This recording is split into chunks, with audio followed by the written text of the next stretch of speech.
Hello বন্ধুরা, আমার ছোট্টখাট্ট mini ব্লগে সবাইকে অনেক অনেক স্বাগত। তো আজকে একটা রেসিপির ভিডিও তোমাদের সাথে শেয়ার করতে চলে এসেছি।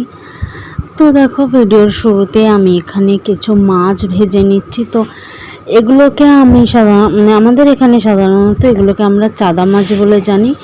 তো তোমরা অন্য কোনো নামে জানলে আমাকে কমেন্ট করে জানাতে পারো। তো দেখো, মাছগুলো আমি তেলে দিয়ে উল্টে পাল্টে ভেজে নিচ্ছি। তো তারপরে এখানে আমি কিছু মশলা রেডি করে নিয়েছি, যে আদা, পেঁয়াজ আর রসুন। তো সেগুলোকে পেস্ট করে নিয়েছি, তার সঙ্গে একটু জিরেও পেস্ট করেছি।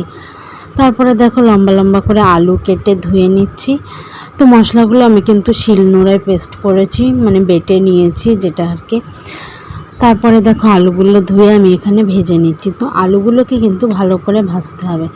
তো এতগুলো আলু দেওয়ার কারণ, এটা আমরা দুবার খাবো, তার জন্যই একটু বেশি করে আলু দিয়েছি। তো দেখো, কথা বলতে বলতে আলুগুলো কিন্তু ভাজা হয়ে গেছে, ঠিক এরকম লাল লাল করে আলুগুলো ভেজে নিয়েছি। তো তারপর আলুগুলো তুলে নিয়ে ওই তেলের মধ্যে একটু সাদা জিরে ফোড়ন দিয়েছি।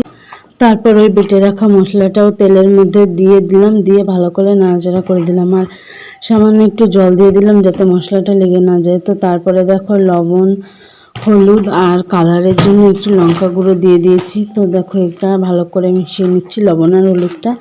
এরকম একটা হলুদ কালার আসলো, তারপরে আমি লঙ্কা গুঁড়োটা অ্যাড করলাম এখানে। তো এই লঙ্কা গুঁড়োটা দেওয়ার কারণ হচ্ছে ভালো সুন্দর, মানে একটা লাল লাল কালার আসবে, তার জন্য।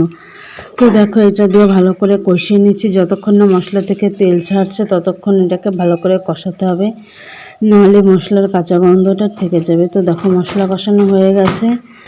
তারপরে আমি এর মধ্যে জল দিয়ে দিলাম। জল দিয়ে এবার এটাকে ভালো করে ঢাকা দিয়ে রেখে দেবো যতক্ষণ না এটা জাল হচ্ছে।